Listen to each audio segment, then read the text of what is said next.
그래서 데스티니라고 하면 이제 하나님의 부르심인데, 데스티니라고 하는 것은 한국말로 번역이 안 되는 단어 중에 하나죠. 한국말에서 제일 이제 비슷한 단어는 팔자인데, 팔자. 네, 이거는 좀 그렇잖아요. 교회에서 쓰기에 이렇게 적당한 단어는 아니죠. 그래서 그 언어라고 하는 것이 이제 그 언어가 사용되고 형성된 그런 문화의 영향을 받게 되는데, 아무래도 한국어라고 하는 건 이제 불교, 유교 문화권에서 쭉 사용됐던 단어들이 그 언어기 때문에 그 언어 안에도 불교적이고 유교적인 의미들이 계속 담기게 됩니다. 그래서 팔자라고 하는 건 굉장히 부정적이죠. 부정적이고 또 불교, 유교 쪽 용어고, 그래서 정확한 번역은 아니고, 근데 영어는 이게 기독교권에서 사용되는 언어이기 때문에 영어 단어 안에는 기독교적인 의미들이 다 함축이 되어 있습니다. 그 중에 하나가 데스티니인데, 데스티니는 God's plan, 그러니까 하나님의 계획이라는 뜻입니다. 그리고 아까 우리 시편에서 읽으셨듯이 하나님께서 우리를 계획을 하셨는데 어떻게 계획하셨냐 하면 우리의 형질이 만들어지기도 전부터, 그러니까 우리가 존재하기도 전부터, 사실은 세상을 창조하시기 전부터 하나님의 책에 우리의 인생이 다 기록되어 있다고 성경이 얘기합니다. 이건 성경의 얘기니까 진리입니다. 그렇죠?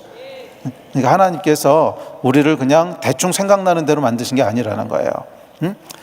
대충 이번 1월 31일 날 새 아이가 태어나는데 가만히 있어, 어떡하지? 얘는 어떤 인생을 계획해야 되지? 그래서 그러니까 1월 30일까지 고민하시다가 갑자기 에라 모르겠다, 남자가 되라, 뭐 이래가지고서 이렇게 창조하신 게 아니라는 거예요. 그렇게 창조하신 게 아니라 세상을 지으시기도 전부터 우리 한 사람 한 사람을 향한 계획을 다 가지고 계셨다는 거예요. 아멘이십니까? 그러니까 저와 여러분은 아무도 우연히 존재한 사람은 없어요. 그 얘기를 제가 이제 마지막 시간에 일요일 오후 예배 때 잠깐 나눌 텐데, 진화론은 이거에 대해서 정면으로 거짓말을 합니다. 거짓말을 해서 그냥 우리는 우연히 존재하게 된 존재라고 속이지요. 그래서 성경은 그렇게 얘기하지 않습니다. 우리는 우연히 존재하게 된 존재들이 아니라 하나님이 세상을 지으시기도 전부터 우리를 향한 아주 디테일하고 아주 구체적인 계획들을 다 가지시고 창조하셨다는 거예요. 그래서 우리 인생의 목적은 뭐냐 하면 이 나를 향한 하나님의 계획을 발견하고 이루어가는 것인 줄 믿습니다. 아멘. 그런데 그것이 개인에게만 있는 것이 아니라 모든 것에 하나님의 데스티니가 있습니다. 심지어는 길에 있는 돌멩이 하나도 우연히 그 자리에 있는 돌멩이는 없습니다. 하나님이 허락하셨기 때문에 그곳에 돌멩이가 있는 거고, 그것이 어떻게 쓰임받을지 우리는 모르지만 하나님의 계획 가운데 있어요. 우리는 모르죠. 어떤 사람이 걸어가다가 그 돌멩이 밟다가 탁 넘어지면서 머리를 탁 쪘는데 아이고 하나님 살아계시구나, 뭐 이렇게 쓰일지 모르는 거죠. 우리는 모르는데 하여간 우연히 거기 있는 건 아니라는 거예요. 태초부터 하나님께서 그때 그곳에 그 돌멩이가 있도록 그렇게 만드신 거죠. 돌멩이도 그럴진데 사람이 우연히 존재할 리는 절대로 없습니다. 절대로 없고요. 교회도 마찬가지입니다. 교회를 향한 하나님의 계획이 있죠. 은혜 아닌 교회를 이곳에 시작하게 하시고 지금까지 있게 하신 것은 우연이 아닙니다. 사람의 노력에 의한 것도 아닙니다. 물론 사람이 한 파트가 있습니다. 순종한 거죠. 하지만 그 계획 자체는 하나님께로부터 온 거죠. 계획은 하나님께로 온 것이고, 나라와 민족도 마찬가지입니다.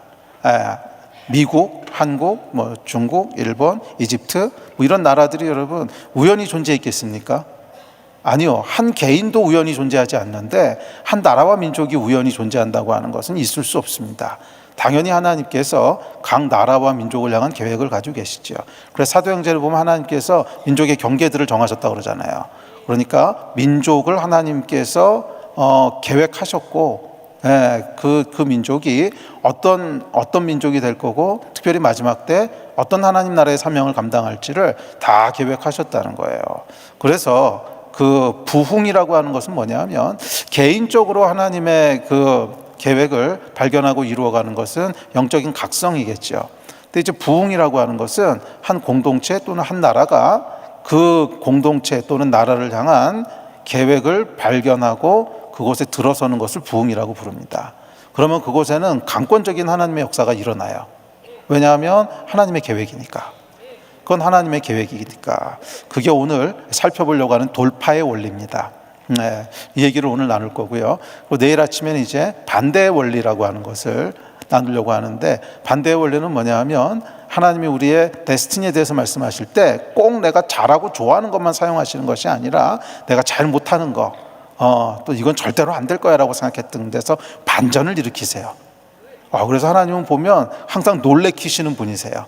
우리가 생각 못했던 곳에서 열매를 맺게 하시는 분이시죠. 그래서 이게 반대의 원리고, 그다음에 세 번째 시간에는 내일 저녁인데 저희가 이제 선교에 대한 얘기를 하려고 합니다. 그래서 내일 저녁에는 나라와 민족의 데스티니에 대해서 살펴보려고 하는데, 사실 이건 제가 어디서 해본 적이 없는 설교입니다.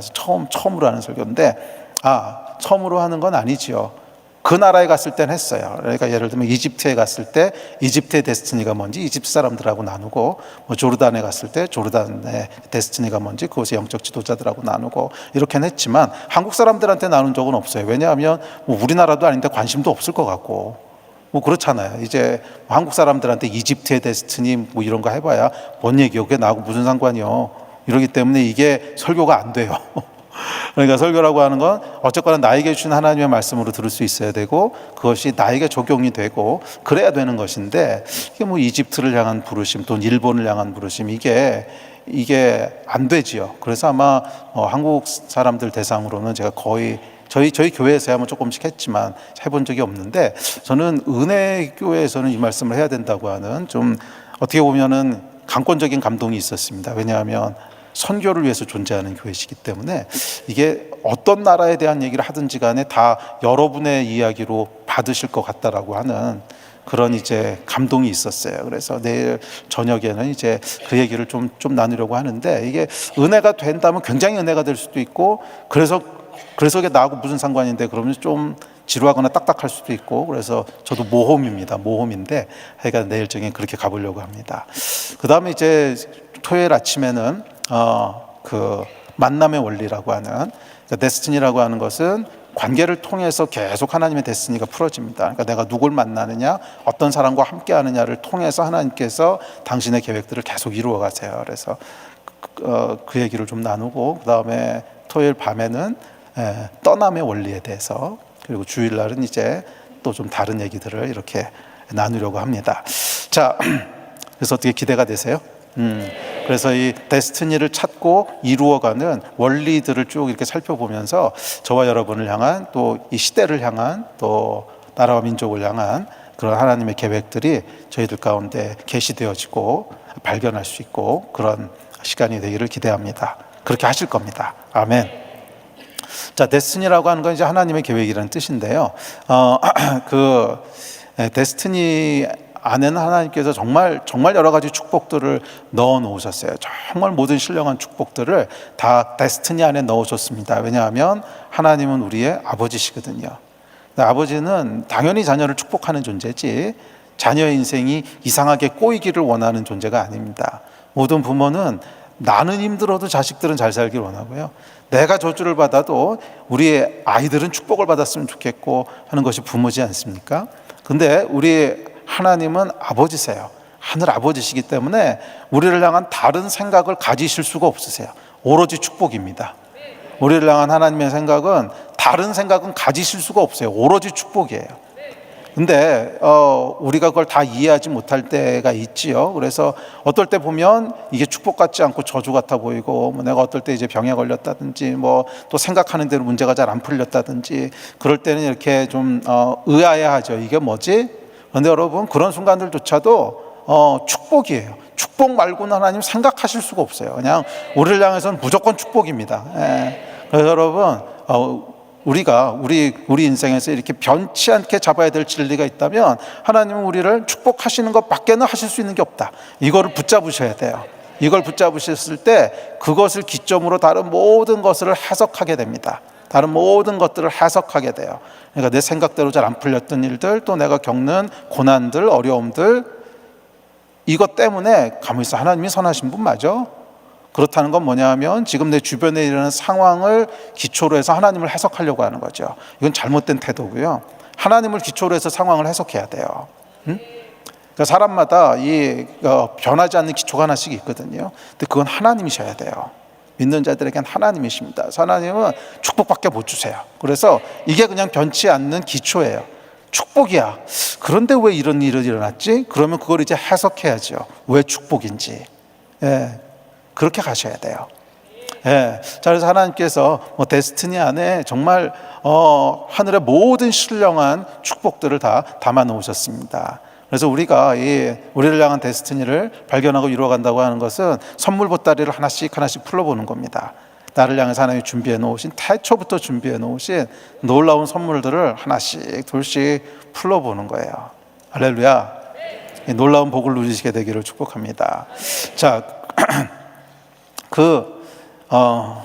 하나님께서 이 데스티니 안에는 축복이라고 했는데 이 기쁨과 허물을 결정짓는 DNA가 있습니다. 그러니까 무슨 얘기냐면 우리를 향한 하나님의 계획을 발견하고 이루어가면 행복해지도록 만드셨어요. 그게 우리를 창조하신 방식이에요. 반대로 우리를 향한 데스티니에서 멀어져 있으면 무엇을 이루고 무엇을 성취하든지 간에 허무하게 돼 있어요. 왜냐하면 우리의 존재 목적으로부터 멀어져 있는 거잖아요. 창조주가 우리를 창조할 때 이렇게 살게 해야지 하는 계획이 있었다면 그것이 우리가 존재하는 이유고 목적이지 않습니까? 창조주가 그 일을 위해서 만들었으니까. 그런데 거기서부터 멀어져 있으면 그러면 어떤 감정이 따라오겠어요? 허무하다는 감정이 따라오는 거죠. 왜냐하면 내가 존재해야 되는 이유가 있는데 그 이유로부터 멀어져 있단 말이에요. 그러니까 당연히 따라오는 감정이 뭐냐 하면 허무하다. 이게 다가 아닌 것 같은데 이게 뭐지? 인생이 2% 부족한 것처럼 느껴지고 그것이 이제 데스티니의 특징입니다. 그래서 혹시라도 이 가운데 뭔가 좀 허무함을 느끼시고 허전함을 느끼시고 물론 다른 이유도 있을 수 있지만 어쩌면 그것이 데스티니에서부터 멀어져 있기 때문에 나타나는 현상일 수도 있어요. 우리가 우리를 향한 하나님의 부르심 가운데로 들어서면요 그곳에는 허무할 그런 틈이 없습니다. 너무 충만하기 때문에 하루하루가 충만하고 하루하루가 꽉 차 있고 막 너무 기쁘고 너무 행복하고 그게 이제 데스티니의 비밀입니다. 네, 기억하십시오. 우리에게는 창조주가 계세요. 우리는 그냥 우연히 존재하게 된 그런 존재들이 아니라 우리 인생을 디자인하신 분이 계세요. 자, 여러분 건물도 말입니다.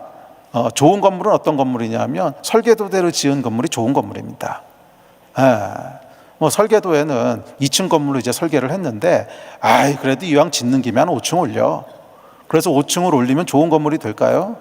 겉보기는 화려할 수 있어요. 사람들은 건물 높게 올라갔네, 크네, 부장가봐 이렇게 칭찬하고 그럴 수는 있지만, 그 건물은 성공적인 건물은 절대로 아닙니다. 오래 가지도 않을 겁니다.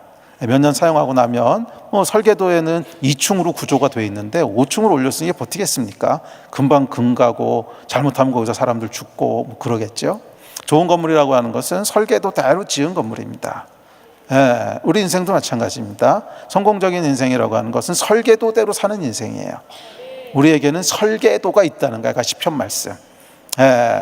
우리의 형질이 존재하기도 전부터 하나님께서 책에다가 우리 인생을 기록하셨다는 거예요.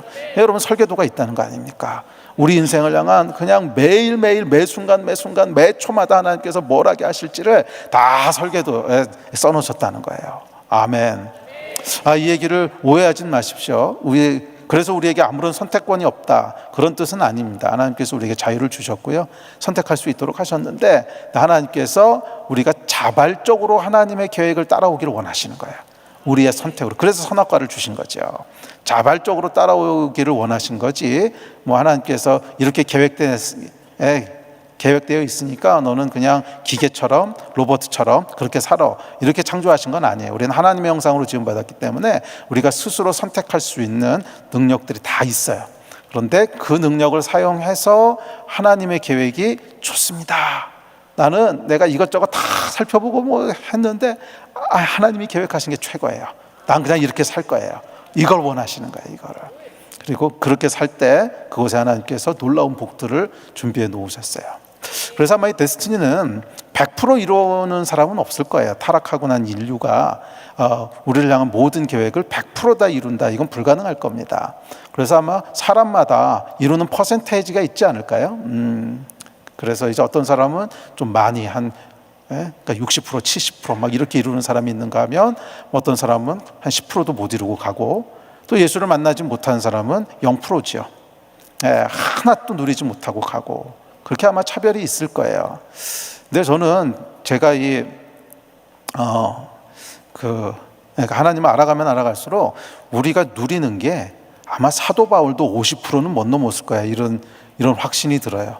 왜냐하면 우리를 향한 하나님의 계획이 너무 크고 위대하기 때문에 그것 50%만 이루어도 사도 바울 같은 존재가 되지 않았을까? 뭐 아무리 사도 바울이 위대해도 인간이니까요. 예. 그리고 사도 바울이 하여간 거의 뭐 30세 가까이 될 때까지는 하나님 모르고 막 살았잖아요. 그러니까 거기서 얼마나 많이 데스티니를 놓쳤겠습니까? 그러니까 아마 사도 바울도 50% 모지르지 않았을까? 그래서 하여간 저와 여러분을 향한 계획을 발견하고 이루어가면 그 가운데 큰 기쁨과 행복과 즐거움이 있을 줄 믿습니다. 그래서 우리 인생은요, 여러분, 이렇게 사람들은 어떻게 인생을 생각하냐면 하얀색 도화지에다가 화려한 그림을 그려서 많은 사람들이 와 멋있습니다, 와 그림이 너무 뛰어납니다, 그렇게 박수 쳐주면 성공한 인생이라고 생각을 하고, 그림이 별로 사람들한테 매력적이지 않아서 별로 인정해주지 않고 별로 박수 쳐주는 사람이 없으면 실패했다고 생각을 합니다. 아니요, 여러분, 이것은 전혀 성경적인 진리가 아닙니다. 우리는 사람들의 인정에 의해서 인생이 평가받는 게 아니에요. 사람들은 이 세상에서 우리가 어떤 존재인지 모를 수도 있고요. 우리는 설계도에서 살았을 때 그게 성공적인 인생인 거지, 화려한 그림을 그려서 성공적인 인생이 되는 것이 아닙니다. 그래서 정말 수많은 선교사님들이 이름도 없이 빛도 없이 아무도 알아주는 사람 없는 곳에서 그렇게 충성되게 하나님 섬기시다가 가신 분들이 얼마나 많아요. 그렇지 않습니까? 네. 그분들의 인생이 사람들이 몰랐고 사람들이 인정해주지 않았기 때문에 실패일까요? 아니죠. 너무나 위대하고 너무나 성공적인 삶인데, 왜냐하면 설계도대로 사셨으니까. 아멘. 네, 여러분 인생 가운데도 이 복이 있었으면 좋겠어요. 설계도대로 살아가는. 저는 이제 대학에 들어가기 전까지는 그냥 서울대학 들어가는 게 제 인생의 최종 목표였습니다. 왜냐하면 그러면 행복해지는 줄 알았어요. 이게 이제 거짓말이죠. 거짓말이고 신화 같은 건데, 근데 다들 거기 속아서 살잖아요. 좋은 대학만 가면 인생이 행복해지는 줄 알고 그렇게 살아서 이제 감사하게도 해간 서울대 수학과를 들어갔습니다. 네, 수학을 제가 정말 좋아했고요. 네, 그렇게 들어가서 너무너무 행복했어요. 너무너무 행복하고 와 인생이 이런 거구나 그랬는데, 그 약발이 딱 6개월 가더라고요. 딱 6개월 가니까 허무해지기 시작하는 거예요. 제가 대학교 1학년 때 했던 게 뭐냐면 원 없이 놀아보자 하는 게 제 이제 대학 들어가면서의 결단이었습니다. 왜냐하면 중학교, 고등학교 때 이제 눌려 있는 게 있잖아요. 공부한다고 하고 싶은 것도 못 하고 이랬으니까 원 없이 놀아보자. 그래서 원 없이 놀기 시작했습니다. 정말 원 없이 놀았는데 이 노는 게 참 힘들어요. 노는 것도 이게 창의성이 있어야지. 또 왜냐하면 똑같은 거 계속하면 이제 그 만족도가 떨어지거든요. 그걸 이제 한계요용 체감의 법칙이라고 하죠. 그러니까 계속 만족도가 떨어지기 때문에 같은 만족을 얻으려면 계속 강도를 높여야 됩니다. 근데 이게 뭐 강도를 높일 수 있는 게 한계가 있지 않습니까? 그렇다고 마약을 할 수는 없고, 그 당시엔 마약이라는 게 없었고 우리나라. 요즘은 그래서 마약들 많이 하죠. 이게 계속 만족도가 떨어지다 보니까 같은 만족을 얻기 위해서 더 센 자극들을 계속 찾다가 이제 마약까지 가게 되는데, 하여간 마약 빼놓고는 다 한 것 같아요. 근데 그래서 한 6개월 지나고 나니까 더 이상 뭘 해야 될지 모르겠는, 그러면서 이제 근본적인 회의가 들기 시작했습니다. 이상하다. 나는 지금 내가 가장 행복할 거라고 하는 순간에 서 있는데 그 행복이 6개월도 못 가는 거면 앞으로 또 무언가를 성취한다고 하는데 그건 무슨 의미가 있고 어떤 만족이 있는 거지? 그러면서 제가 한 1년을 굉장히 깊게 고민을 했습니다. 그래서 대학교 1학년이 끝날 때쯤에 아주 위험한 결론에 이제 다다르게 됐는데, 이렇게 사는 것하고 죽는 것하고 아무 차이가 없다. 근데 수학하는 사람들이 원래 좀 극단적입니다. 그러니까 제로 아니면 1이기 때문에 그냥 진짜 all or nothing이에요. 그래서 이거는 아무 의미가 없는데, 아무 의미가 없는 거를 계속 산다고 하는 게 무슨 의미가 있냐. 이건 뭐 스탑 하나 그냥 사는 건 아무 차이가 없다. 그래서 아마 조금 더 갔으면 굉장히 위험했을 거예요. 그런데 감사하게도 하나님께서 저를 버려두지 않으시고, 물론 좀 모태신앙이었어요. 모태신앙이었지만 거듭난 경험은 없는 거죠. 예, 그래서 어느 날 제가 선배의 이제 전도를 받고 집에 돌아와서 밤에 혼자 기도하다 성령을 받았어요. 그날이 아직도 기억나요. 예, 이렇게 전도를 받았는데 굉장히 자존심이 상했어요. 모태신앙인데. 심지어 저희 아버님이 모태신앙이시거든요. 그러니까 할머님이 그 처음에 선교사들이 들어와서 우리나라에 복음 전할 때 그때 예수 믿으시고, 그래서 아버님도 이제 모태신앙으로 쭉 자라시고, 제가 조모태신앙인데 이거 어디다 복음을 전하고 있어. 예, 그래서 아주 이제 자존심이 상해서 그 앞에서는 아유 그런 거 나도 다 안다고 이러고 이제 왔어요. 왔는데 밤에 잠이 잘 안 오더라고요. 그렇죠. 뭐 이제 사느냐 죽느냐고 고민하고 있을 텐데 잠이 오겠습니까? 그래서 잠은 안 오고, 그래도 뒤척이다가 이제 일어나 앉았어요. 그래서 일어나 앉아서 기도를 시작했는데 아마 제 평생에 처음 했던 기도였던 것 같아요. 물론 뭐 식기도 이런 건 했었지만 이렇게 진짜로 기도했던 것은 그때가 처음이었던 것 같아요. 근데 기도 내용이 뭐였냐면 이런 거였어요. 그냥 아주 정직했어요. 하나님, 나는 당신이 살아계신지 아닌지 잘 모릅니다. 그런데 만약 살아계시다면 날 좀 도와주십시오. 난 당신이 필요합니다. 그렇게 기도가 나오는데 그냥 눈물이 확 쏟아지는 거예요. 그러고는 2시간을 그냥 운 것 같아요. 여러분, 수학자가 운다고 하는 건 심각한 일입니다. 이게 저는 지금도 MBTI 하면 T가 거의 과연 그렇습니다. 그래서 이렇게 감정에 따라서 움직이는 사람이 아니고 굉장히 약간 이성적이고 논리적이고, 그런데 2시간을 울었다고 하는 건 이상한 일이죠. 그래서 나중에 돌아보니까 이제 성령께서 임하신 거예요. 그리고 제가 거듭나게 됐고, 그때 제 안에 놀라운 변화가 일어났어요. 놀라운 변화가 뭐냐면 그 어둡고 그 두렵고 했던 허무가 다 없어진 거예요. 정말 거짓말처럼 없어졌어요. 아, 나에겐 창조주가 계시구나. 아, 내 인생을 디자인한 분이 계시구나. 내 인생은 공허하지 않고 무의미하지 않구나 하는 것을 처음으로 알게 됐고, 그게 뭐 지금으로부터 40년 전 얘기인데, 그러고 지난 40년 동안에 한 번도 그리로 돌아가 본 적은 없어요. 물론 뭐 삶을 살다 보면 힘들 때도 있지만, 하여간 그런 깊은 공허로 돌아가 본 적은 없고, 제 안에는 항상 어느 선의 안정감이 있어요. 나에겐 하나님이 계셔. 나에겐 하나님이 계셔. 하여간 데스티니에는 여러분, 데스티니에서 멀어져 있으면 뭘 해도 허무합니다. 돈을 많이 벌어도 허무하고, 좋은 대학을 들어가도 허무하고, 원하는 것을 다 얻어서 사람들이 아유 좋으시겠어요, 뭐 다 이루셨네요, 그래도 허무해요. 왜? 우리의 존재 목적에서 멀어져 있거든요. 그러나 데스티니를 발견하고 이루어가기 시작하면 별로 돈을 좀 못 벌어도, 또 사람들로부터 인정받지 못해도 그 안에는 설명할 수 없는 기쁨과 만족이 있어요. 그렇게 창조하신 거예요, 그냥. 그러니까 우리를 향한 하나님의 계획을 발견하고 이루어가기 시작하면 우리 안에서 그냥 도파민이 막 나오도록 그렇게 디자인하신 거예요, 그냥 처음부터. 우리를 창조하신 방식이에요. 왜라고 물어봐야 소용없어요. 그냥 그렇게 만드신 거예요. 우리를 만드신 방식이에요, 그냥. 처음부터 디자인하실 때 얘가 내 계획을 발견하고 이루어가면 오케이, 도파민 회로가 열려.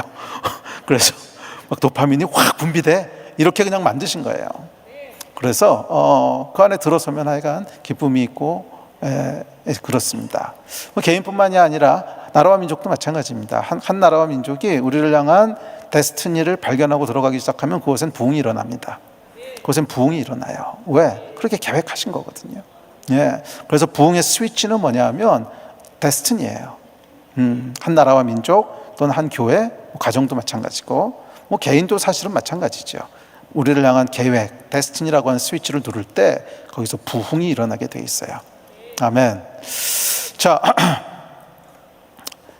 그래서 이제 사람들은 그러면 그 데스티니를 어떻게 발견할 수 있고 어떻게 이루어갈 수 있습니까? 그게 이제 우리의 관심이겠죠. 그 안에 모든 복이 다 숨어 있으니까. 결론부터 말씀드릴게요. 데스티니를 발견하는 길은 말이에요, 여러분. 하나님을 대면하는 수밖에 없어요. 하나님으로부터 듣는 길밖에 없어요. 예, 연구해서 알 수 있는 게 아니라는 거예요. 그래서 데스티니는 계시의 영역에 속했습니다. 근데 왜 그러냐면 그럴 수밖에 없어요. 예, 지금 인구가 얼마냐 하면 80억 명이 있죠. 그리고 아담 때부터 지금까지 아마 셀 수 없이 많은 인구가 있었을 거예요. 그런데 하나님께서 한 사람도 똑같이 만들지 않으셨어요. 그 사람만을 향한 유니크한, 누구하고도 같지 않은 그런 인생을 디자인하셨단 말이에요. 그래서 하나님은 창조의 하나님이세요. 창조가 무한하세요. 그래서 우리 인생을 그렇게 디자인하셨기 때문에 다 달라요.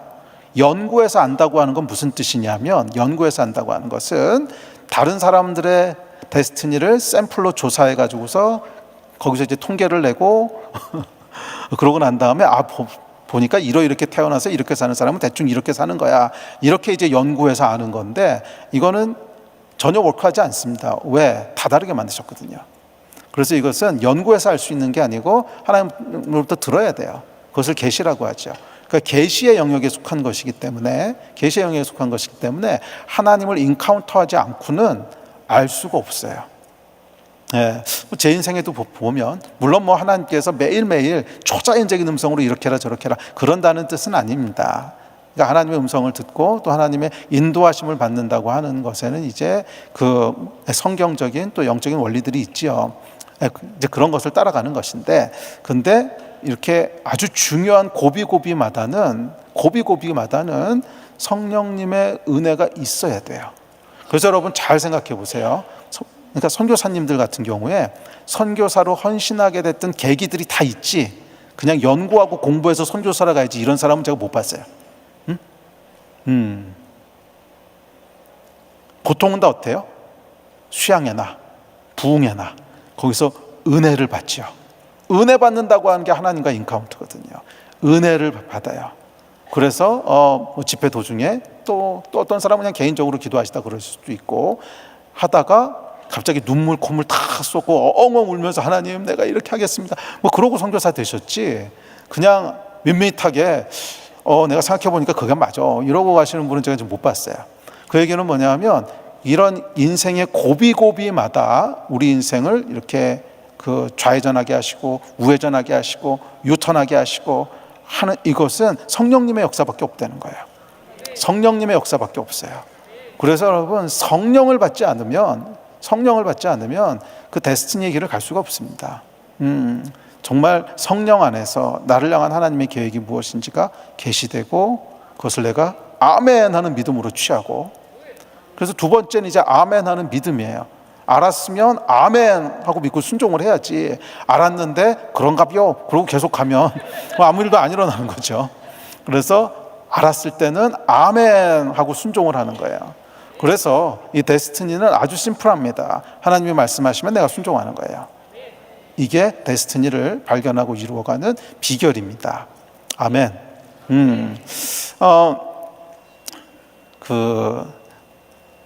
제 인생 가운데도 이렇게 결정적일 때마다 하나님께서 말씀하셨던 사건들이 있었어요. 결정적인데 내일도 좀 나누고 그럴 텐데, 예를 들어서 이제 목회를 시작할 때 저는 이제 은혜 받은 게 있어서 선교사로 헌신했었습니다. 20대 때. 그래서 제가 미국에 유학생으로 왔다가 저희 교회에 이재환 선교사님이 오셔서 이제 집회를 하셨는데, 그땐 감비아에 계실 때였어요. 하여간 저한테 엄청난 도전이 됐고, 나도 저렇게 살고 싶다라고 하는 그 열망이 막 올라오기 시작했습니다. 성령께서 하신 일이겠죠. 나도 저렇게 살고 싶어. 맞아, 저게 맞는 거야. 그리고 제가 간증을 이렇게 듣고 있다가 저한테는 굉장히 충격이었어요. 아니, 분명히 똑같은 예수님을 믿는데 왜 저분이 믿는 하나님과 내가 믿는 하나님이 다른 분 같지? 아니, 내가 믿는 하나님과 왜 저분이 믿는 하나님이 다른 분 같지? 저분은 마치 사도행전에서 툭 튀어나온 것 같은, 선교지에서 이렇게 막 들어오셔서 따끈따끈한 간증들을 나눠주시는데, 그러면서 나도 저렇게 살고 싶어. 나도 살아계신 하나님과 동행하고 사도행전적인 삶을 살았으면 좋겠어. 그래서 제가 이제 선교사로 헌신을 했습니다. 선교사로 헌신을 하고는, 근데 그리고 이제 선교사로 나갈 준비를 하려고 준비를 하려고 이제 공부를 마치고 한국으로 들어가게 됐습니다. 제가 이제 미국에서 공부할 때 국비 학생으로 공부를 해서 이제 3년 동안 정부에다 빚을 갚아야 됐어요. 그래서 그냥 3년 동안 일을 해주면 됩니다. 한국 들어가서 뭐 대학에서 강의라든지 연구소에 있든지 그러면 되는 거라서 이제 3년 동안 일을 하러 들어갔습니다. 근데 들어가서 거기서 이제 고관정은 조금 있다가 더 자세히 할게요. 근데 하여간 거기서 기도하는 가운데 제 평생 처음으로 하나님의 음성을 듣는 사건이 일어났고 정말 제 평생 처음이었어요. 그렇게 말씀하실 수 있다고 하는 것은 저는 생각도 안 하고 있었어요. 저는 아주 보수적인 데서 신앙생활을 했고, 제가 이제 영락교회에서 쭉 이렇게 컸거든요. 장로교회에서 컸고, 그러다 보니까 무슨 뭐 성령의 역사, 또 하나님의 음성을 듣는 거 이런 거는 전혀 모르고 경험도 없고, 그냥 주구창창했던 게 뭐냐면 성경 공부하고 제자 훈련하고 뭐 그런 걸로 그냥 평생 살아온 사람이니까 그럼 상상도 못 하고 있었는데, 하나님이 초자연적으로 말씀을 하셨는데 저의 데스티니에 대한 거였고, 그것이 제 삶의 방향을 완전히 바꿨어요. 아마 그게 없었다면 저는 지금은 다른 데서 다른 일을 하고 있었을지 몰라요. 그러니까 하나님께서 그런 결정적인 순간마다 하여간 말씀하세요. 어떻게 말씀하시는가 몰라요. 근데 하여간 말씀하세요. 이 어떻게라고 하는 함정에 속으시면 안 돼요. 제가 그냥 몰라요라고 말씀드리는 것은 진짜 모르기 때문에 그래요. 근데 왜냐하면 하나님은 만물을 지으셨기 때문에 모든 방법을 다 사용할 수 있으세요. 그래서 하나님의 음성을 들을 때 제일 중요한 건 뭐냐면 제한하지 않는 거예요. 하나님은 이렇게 말씀하셔. 제한하지 않는 거예요. 그러니까 하나님은 뭐 예를 들면 성경을 읽다가 그 말씀이 나에게 확 꽂히면서 말씀하실 수도 있어요. 그런 경우 많으시죠. 이렇게 말씀을 읽는데 와, 이건 나에게 하신 말씀이네, 이렇게 들리는, 그렇게 말씀하실 수도 있고, 또 기도하는 가운데 하나님께서 어떤 믿음과 확신을 주실 수도 있고, 또는 뭐 설교를 듣다가 맞아, 저거 나에게 하신 말씀인데 이렇게 들릴 수도 있고, 또는 누가 지나가다가 툭 얘기하고 지나갔는데 어머나 내 얘기네, 뭐 이럴 수도 있고. 저도 그런 적 있었거든요. 그냥 그 사람은 아무 생각 없이 툭 하고 지나간 얘기인데 어떻게 알았지? 저거 내 얘기잖아. 뭐 그래가지고서 이제 그렇게 말씀하실 수도 있고, 뭐 아니면 이렇게 아름다운 자연을 보고 있는데 그 자연을 보면서 뭐 감동이 밀려오면서 이거 다 만드신 분이 하나님이시지, 막 그러면서 뭔가 깨달아질 수도 있고, 이래저래도 안 되면 그냥 여러분은 집에서 키우는 개나 고양이가 어느 날 주인님 정신 차리세요 이렇게 얘기할 수도 있어요. 성경에 나오잖아요. 나귀를 통해서 말씀하시잖아요. 그러면 나귀는 되고 고양이는 왜 안 돼? 되죠, 돼. 고양이도 하나님 만드셨고 나귀도 하나님 만드셨으니까 너 이 얘기 해. 그러니까 나귀가 얘기하는 거잖아요. 그럼 고양이나 강아지도 하나님이 만드셨는데 너 이 얘기해, 그럼 하겠죠. 필요하면 저는 할 수 있다고 믿습니다. 아멘이세요? 이 얘기를 왜 하냐면 제한하면 안 된다는 거예요. 어떻게 말씀하실지는 하나님이 결정하세요. 어떻게 말씀하실지는 하나님이 결정하세요. 그리고 대부분의 경우에는 이렇게 생각 못했던 방법으로 놀래키시는 경우가 참 많으신 것 같아요.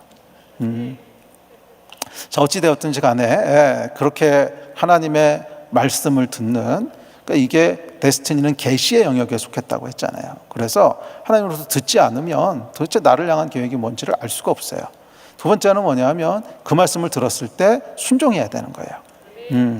순종해야 되는 거예요. 순종해야 거기서부터 데스티니가 이어지기 시작하지, 뭐 순종하지 않으면 아무리 알아도 뭐 그게 내 삶이 되지는 않겠죠.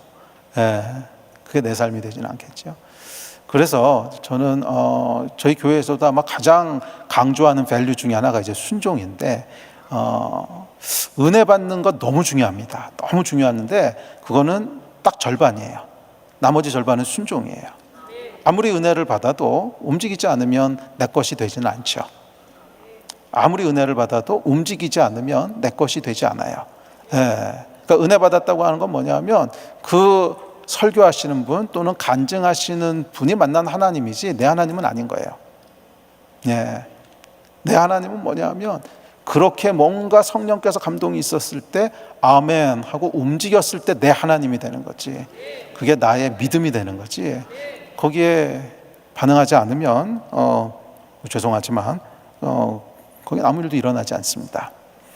자, 그래서 하여간 이 데스티니에는 하나님께서 행복과 불행이라고 하는 원리를 집어넣어 놓으셨고, 그리고 데스티니를 발견하고 이루어가는 것은 하나님의 계시에 속한 영역이다 하는 것을 기억하시기 바랍니다. 제 인생도 이렇게 돌아보면, 제 인생도 그렇고 사역도 그렇고, 사람들이 조금 오해하시는 것이 있는데 뭐냐면, 아유, 고 목사님은 수학을 전공하셨고, 그러니까 되게 꼼꼼하실 거고, 모든 거를 완벽하게 계획해가지고 계획대로 밀고 나가실 거고, 이렇게 오해들을 하시는데 전혀 아니라는 사실을 먼저. 근데 제가 성격적으로 꼼꼼한 건 맞아요. 제 MBTI가 J가 엄청 강해요. J가 엄청 강해서, 그러니까 모든 게 다 계획돼 있어야 되고, 이렇게 완벽하게 다 돼 있어야지 편하게 느끼는 사람은 맞고, 그렇게 인생을 살아왔던 것도 맞아요. 근데 하나님께서 그렇게 하나님 따라가는 건 못하게 하시더라고요. 언제였냐면, 제가 2004년, 5년 정도 됐던 것 같아요. 그때 막 교회를 시작하고 이제 한 3, 4년 지났을 때인데, 그 아침에 이제 새벽 기도가 끝나고 본당에 앉아서 이제 기도를 계속 하고 있었는데, 정말 성령께서 이렇게 뜬금없이 천둥처럼 말씀하신 게 뭐냐면, 생각하지 마라. 그 생각을 딱 드는 순간, 생각을 안 하면 뭘 하지? 근데 저는 그때까지 어떻게 생각하고 있었냐면, 제 은사가 생각하는 거라고 생각을 한 거죠. 그렇죠. 제가 이거가 잘하는 게 뭐가 있겠습니까? 제가 이 몸을 가지고 운동을 잘했겠습니까?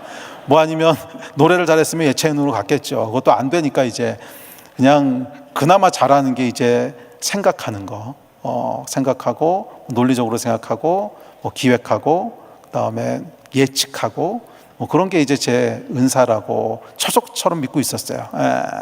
그래서 숫자가 있으면 숫자를 분석해가지고 미래를 예측하고, 그래서 거기에 대비하고 이런 게 이제 은사라고 생각했는데, 하나님께서 갑자기 생각하지 마라. 그래서 처음에 잘못 들은 줄 알았어요. 그리고 이제 그 다음 날 또 이제 기도를 하려고 앉았는데 또 성령께서 생각하지 마라. 그 다음에 또 기도하러 앉았는데 또 생각하지 마라. 야, 하나님 참 집요하세요. 될 때까지 말씀하시더라고요. 3년을 그렇게 말씀하셨어요.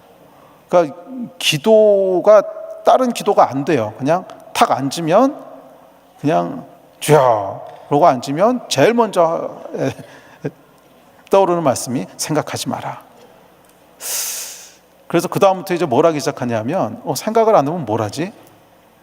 그 다음부터 이제 멘붕이 오기 시작했습니다. 생각을 안 하면 뭐 하지? 그래서 생각을 해보니까 그래서 생각을 해보니까, 생각을 안 하려면은 물어봐야 되더라고요. 그래서 이제 물어보기 시작했습니다. 하나님, 오늘 생각 안 할 테니까 뭘 할까요? 물어보기 시작했어요. 오늘 뭘 할까요? 그럼 이따가 누구 이제 상담하기로 했는데 무슨 얘기 할까요? 그 전까지는 제가 생각해가지고, 그렇지, 이 형제가 저렇고 이렇게 얘기해 주면 되겠다 그랬는데, 생각을 못하게 하셨으니까 그럼 뭘 할까요? 계속 물어보기 시작했습니다. 그래서 그때부터 이제 제 기도의 절반은요, 뭘 할까요? 뭘 할까요? 주님, 뭘 할까요? 말씀만 하십시오. 순종하겠습니다. 그러니까 무슨 말씀을 하신지 순종할 테니까 알려만 주십시오. 근데 하나님께서 참 잔인하신 게, 그럼 대답이라도 좀 하시든지 대답을 안 하세요. 대답을 안 하시고 조용합니다. 조용하고 아무 얘기도 없고. 그렇게 이제 3년이 지나갔습니다. 근데 3년이 지나가면서 제 안에 저도 모르는 사이에 습관이 하나 생겼는데, 무슨 습관이냐면 하나님 눈치 보는 습관이 생긴 거예요. 그래서 기도할 때뿐만 아니라 뭐를 하든지 간에 하려고 그러면 해도 돼요? 안 돼요? 하나님? 이거를 계속 신경을 쓰는 거예요. 하나님에 대해서. 그렇죠? 그러니까 생각하지 말라고 했으니까 그냥 물어봐야 될 거 아니에요. 그래서 계속 하나님을 신경 쓰는 습관이 생겼는데, 결국 하나님께서 진짜 원하셨던 것은 그 태도인 거예요. 그 태도인 거예요. 그러니까 아주 작은 거 하나까지도 신경을 쓰는, 이게 하나님 원하시는 걸까? 아닐까? 계속 물어보고 신경 쓰고 기도하고, 그걸 하나님께서 원하셨던 거죠. 그래서 지금까지 제가 40년 신앙생활을 하고 그중에 25년을 목회를 했는데 제 목회는요, 여러분 기획해서 한 게 아니에요. 정말 계획한 게 아니고요. 계획했던 대로 된 것도 없고, 그냥 성령께서 인도하시는 것 따라서 이렇게 해라 그럼 그렇게 하고, 그거 하지 마라 그럼 하지 말고 그렇게 왔어요. 근데 뭐 계획을 전혀 안 한 건 아닙니다. 그건 좀 거짓말이고요. 계획을 어떤 식으로 하게 됐냐 하면, 그래서 하나님이 방향을 정하시고 말씀하시면 그걸 어떻게 더 잘해야 되지? 그렇게 해서 계획을 해요. 그러니까 내가 계획을 해서 어디로 끌고 가는 것이 아니라 하나님이 이거 해. 그러면 아멘. 그럼 그걸 어떻게 더 잘해야 할 수 있지? 그렇게 해서 그 다음엔 계획을 하죠. 그렇게 기획하는 것은 뭐 제 타고난 성격이니까 그건 이제 충실하게 해왔지만, 이렇게 방향이나 어디로 가서 무엇을 할지에 대해서는 제가 연구했던 건 없어요. 그냥 성령께서 그때그때 인도하시는. 그래서 인도하시면 그냥 그걸로 가는 거예요. 그래서 저희 함께하는 동역자들도 어떨 땐 좀 힘들어해요. 근데 이제 지금은 제가 이제 나이도 좀 들어가고 하다 보니까 좀 덜해졌는데, 그 옛날에는 갑자기 방향을 틀거든요. 그거 아니야, 이거 해야 돼. 그러면 왜요, 목사님? 그럼 몰라. 그거 아니야, 이거 해. 그러면 아니 목사님 그래서 설명을 해줘야 되잖아. 몰라, 그냥 하나님이 그렇게 하래. 뭐 이런 게 굉장히 많았어요. 그래서 그렇게 가다 보면 생각 못했던 뭔가가 나타나고, 생각 못했던 열매를 보게 되고, 생각 못했던 사람을 만나게 되고, 뭐 예를 들면 저희가 2007년도에 이제 갑자기 성령께서 뭐라 그러셨냐면, 모든 사역을 다 스탑시켜라. 야, 이게 저 같은 왕 제이한테는 죽이는 말씀이죠. 모든 사역을 전부 스탑시키고 셀 모임도 다 해체하고, 아니 저희는 셀교회로 시작한 교회인데 셀 모임도 다 해체하고 모든 거를 다 스탑을 하고, 예배팀도 해체시켜버리고 전부 해체하고, 그 다음에 매일 저녁 모여서 전교인이 모여서 120일 동안 기도해라. 왜요? 그 다음에 대답이 없으세요. 왜요에 대해서 항상 대답이 없어지고 그냥 하라는 거예요. 그래서 이제 정말인지 아닌지 좀 이제 확신이 필요하니까 한 일주일 기도해봤는데 맞아요. 그래서 저희 이제 뭐 스태프들하고 리더들을 다 모아서 이제 오늘부터 셀도 안 합니다. 셀도 해체고요. 그다음 훈련도 없고 모든 거 다 스탑입니다. 난리가 났습니다. 교회가. 목사님 말도 안 되는 얘기입니다. 그래서 그 다음에 매일 저녁 모여서 우리 기도합니다. 그래서 매일 저녁 모이기 시작했어요. 그래서 이제 120일 동안 기도를 했는데, 이제 기도를 시작하기로 한 날이었어요. 기도 시작하기 조금 전이었는데 전화가 한 통 왔어요. 제가 이제 친하게 지내는 그 호주의 목사가 한 명 있었는데, 아마 여기도 왔을 거예요. 박주원 목사라고. 2007년도였네, 6년도였네. 그때 전화가 왔어요. 그래서 형님, 그래서 왜? 그랬더니 이상한 감동이 있습니다. 그래서 무슨 감동인데? 그랬더니 저희가 매년 이렇게 40일씩 매일 저녁 모여서 기도하는 기도 모임이 있는데 올해는 40일짜리 3번을 이어서 하라 그러시네요. 그럼 4, 3, 12. 그러니까 120일이잖아요. 그래서 120일이라서 제가 이렇게 시작하는 게 언제야? 저희하고 날짜가 똑같아요. 저희하고 똑같은 날짜에 시작하는 거예요. 그래서 야, 이거는 뭔가 있다, 이거 하나님께서. 이제 평생 처음 해보는 건데. 그래서 약간 그 호주하고 한국에서 동시에 이제 매일 저녁 모여서 기도하는 모임이 시작됐습니다. 그래서 처음 40일 동안은 그냥 죽어라 회개만 시키시더라고요. 모이면 회개야, 그냥 모이면 회개하고 울고. 그러다가 이제 두 번째 40일이 시작됐는데 병이 낫기 시작하더라고요. 감기부터 시작해서 불치병까지 다 났어요. 근데 저는 뭐 제가 이 치유의 은사가 막 있고 이런 사람이 아니거든요. 치유기도 했던 것도 아니에요. 그냥 예배만 드리는데 병이 다 났어요. 정말 모든 병이 다 났어요, 문자적으로. 그때 뭐 교회가 그렇게 크지 않았기 때문에, 개척한 지 얼마 안 됐을 때니까 교인이 한 100한 20, 30명 될 때였는데, 하여간 그래가지고 인터뷰 해보라고. 그래서 인터뷰 해봤더니 70명이 병이 났어요. 그러니까 뭐 다 난 거죠. 무좀까지 다 났어요. 그리고 이제 세 번째 40일이 시작됐을 때 하나님께서 비전을 주시기 시작하시더라고요. 비전을 주시기 시작하면서 다음 세대 아이들을 키워야 되는데, 지금 공교육 시스템 가지고는 안 되고, 그래서 하나님께서 새로운 대안학교를 시작하라고 하시고, 근데 저 혼자 받는 게 아니라 전 교인이 함께 받기 시작하는 거예요. 그래서 저희 대안학교는 어떻게 시작했냐면 이제 자기 직장 가지고 뭐 선생님하고 학원 선생님하고 이러던 분들이 직장 사표 내고 그냥 왔어요. 목사님 이거 시작해야 됩니다. 난 이미 사표 냈으니까 돌아갈 길 없습니다. 이제 시작하셔야 됩니다.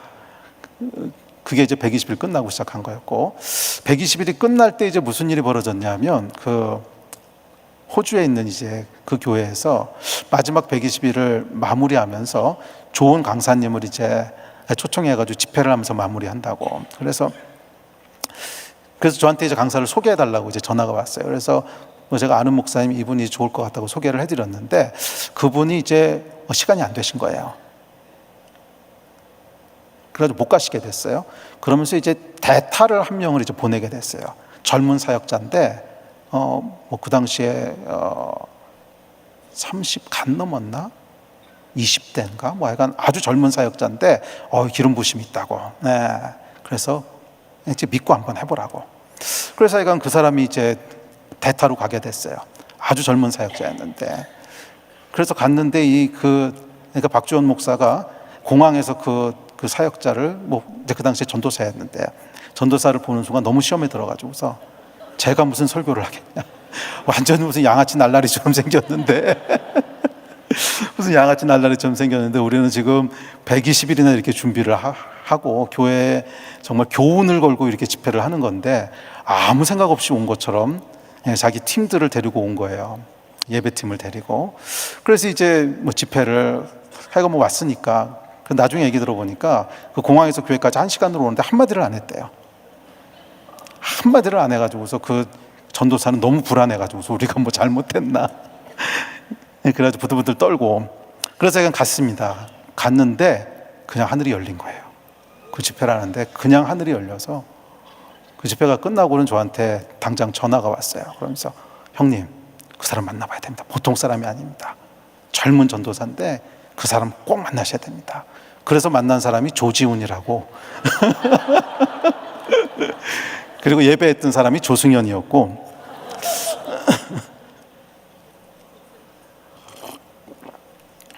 조승현 목사도 얼마 전에 왔다 갔죠. 네.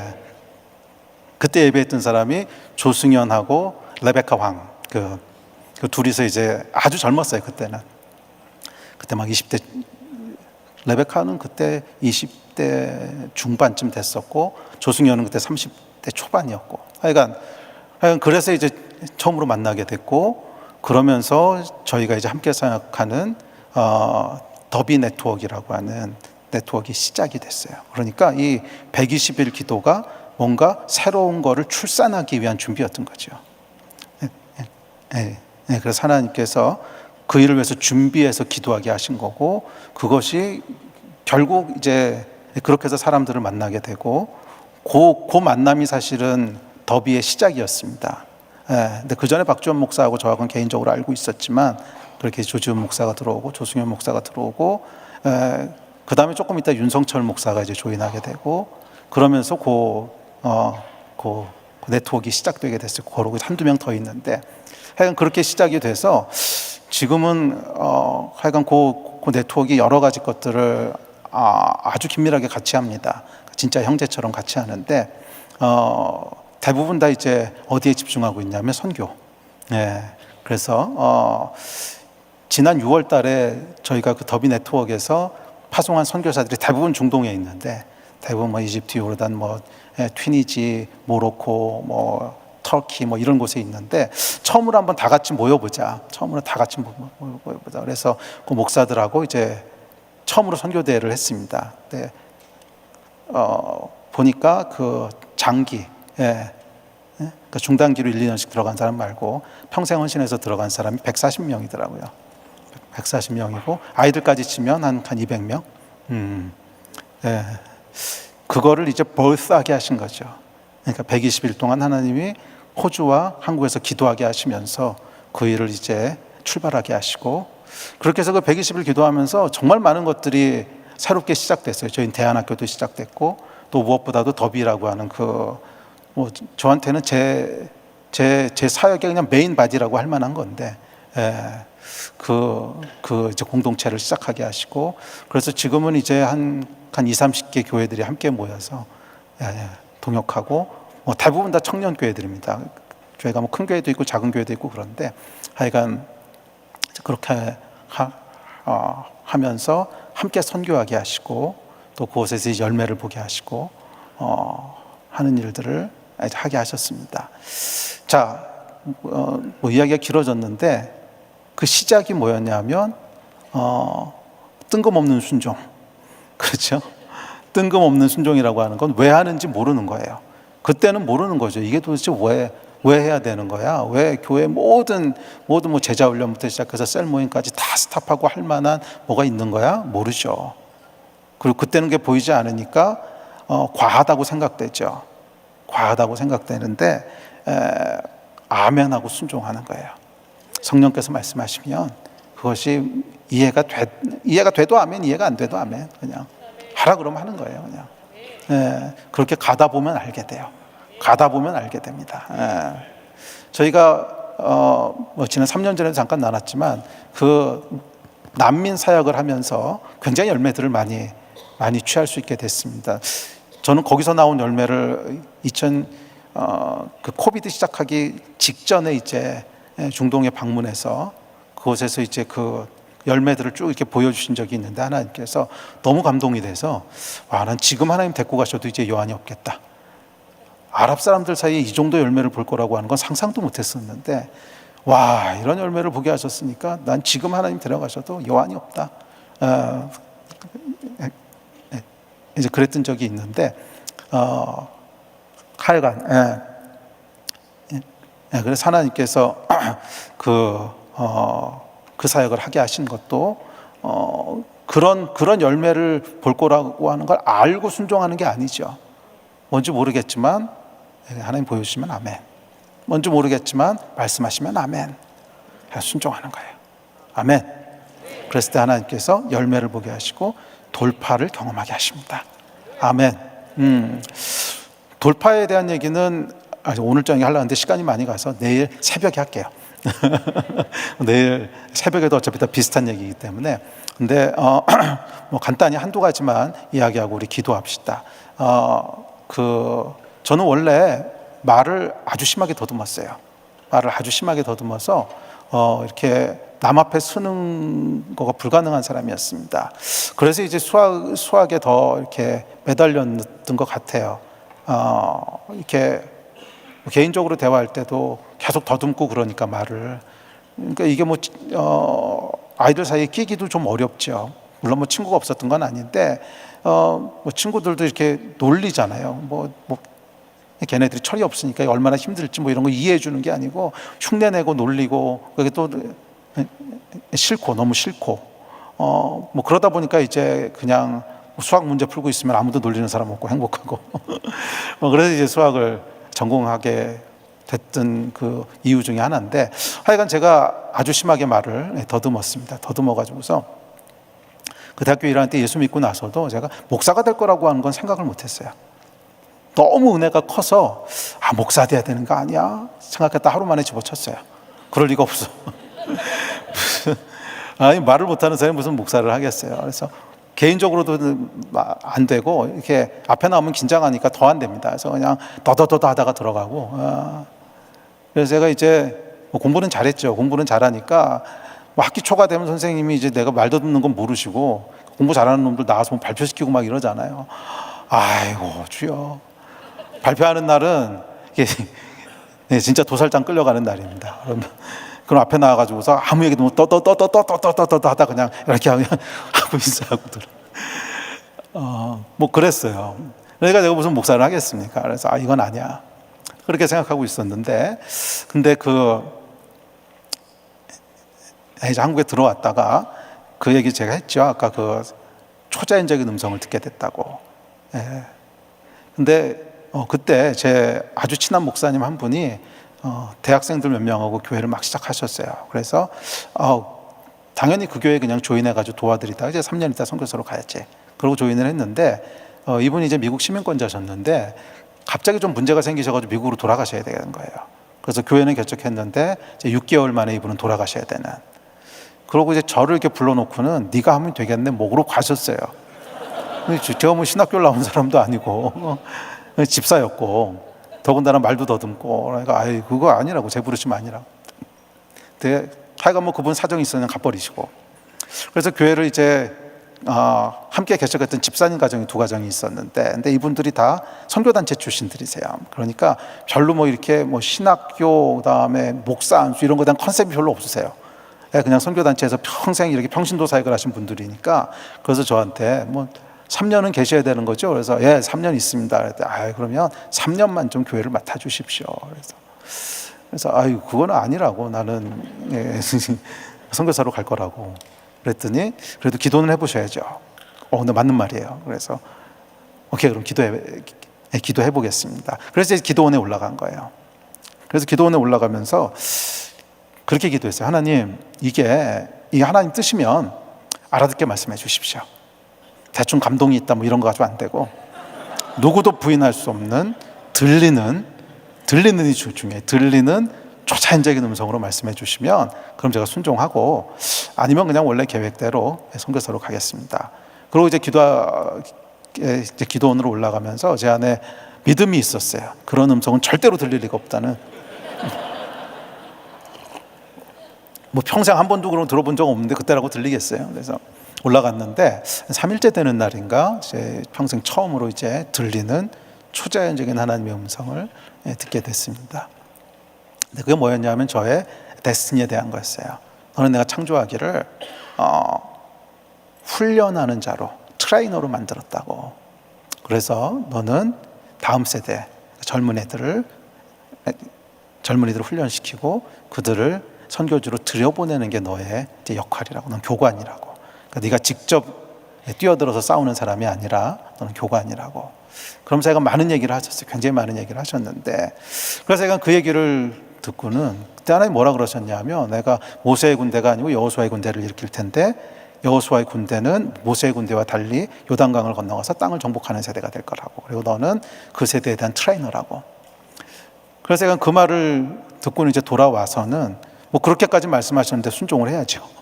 그래서 이제 그런 것 같다, 맞는 것 같다고. 그래서 창졸간에 제가 이제 목회를 시작하게 됐습니다. 딱 일주일 걸렸어요. 한 번도 생각 안 해봤다가 딱 일주일 만에 이제 목회를 하게 됐고요. 제 첫 번째 직함이 그래서 담임 집사였습니다. 이게 침례교니까 가능했어요.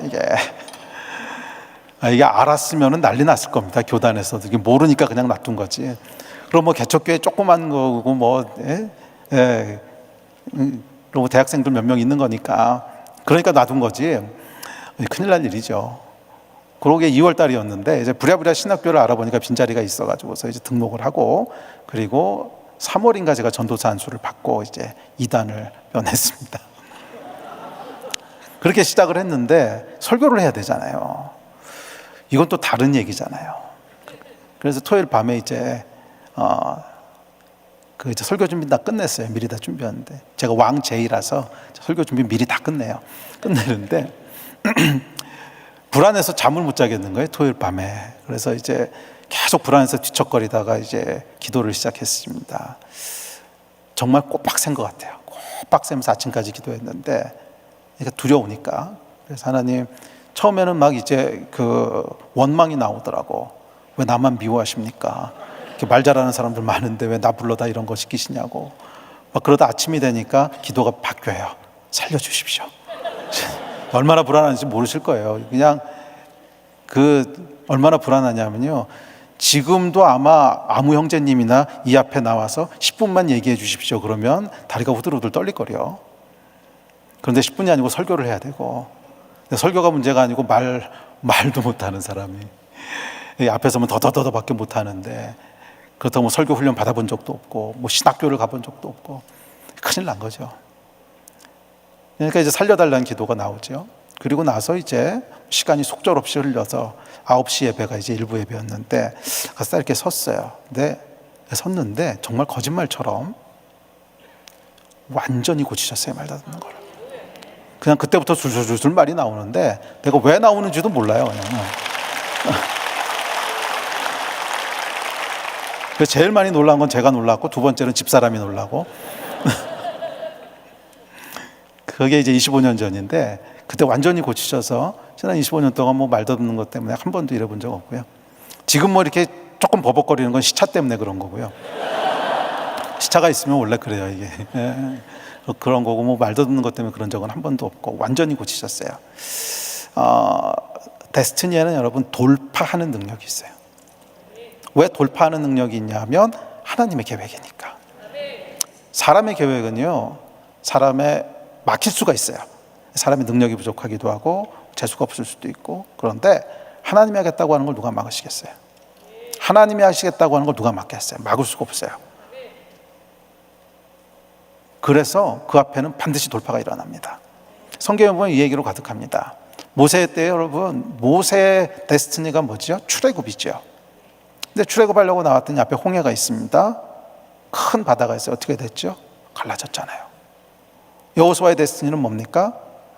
요단강을 건너가서 땅을 정복하는 거죠. 그래서 들어가 보니까 여리고라고 하는 큰 성이 있습니다. 굉장히 큰 성이었어요. 기생 라합이 성벽에 집을 졌어요. 그러니까 성벽이 얼마나 두꺼웠으면 그 사이에다 집을 졌겠어요. 굉장히 큰 성이었는데 그 성이 어떻게 되죠? 무너져 버리죠. 이게 성경의 메시지예요. 누구든지 모세와 여호수아뿐만이 아니라 누구든지 우리를 향한 하나님의 부르심을 알고 순종해서 글로 발을 떼서 들어가면, 이게 뭐가 있구나. 발을 떼서 들어가면 그 앞에 홍해가 있으면 갈라지는 거고 여리고가 있으면 무너지는 겁니다. 하나님이 하시겠다고 하는 걸 바다가 어떻게 막겠으며, 하나님이 하겠다고 하는 걸 여리고 같은 것이 어떻게 막겠어요? 그게 돌파의 능력입니다. 이걸 막을 수 있는 사람 딱 한 명밖에 없어요. 내가 안 하겠다 그러면 할 수 없어요. 그건 왜냐하면 선악과를 주셨거든. 선택을 존중해 주셨기 때문에 내가 불순종해서 안 하겠다 그러면 할 수 없어요. 그런데 그건 말고는 없어요.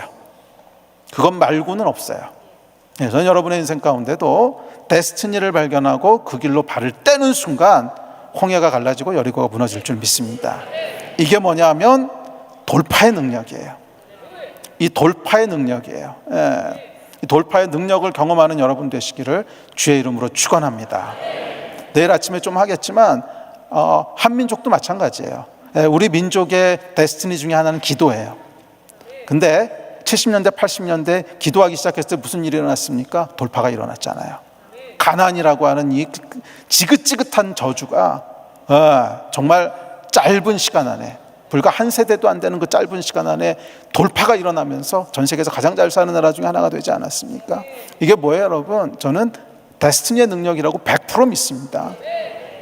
그게 어떻게 가능했는지 아무도 설명 못해요. 세상의 경제학자들 그거 설명하느라고 이론 저론 이론 만들어냈지만 하나도 지금 공인된 이론이 없어요. 한강의 기적이 어떻게 일어났느냐? 아무도 몰라요. 왜? 영적인 일이니까.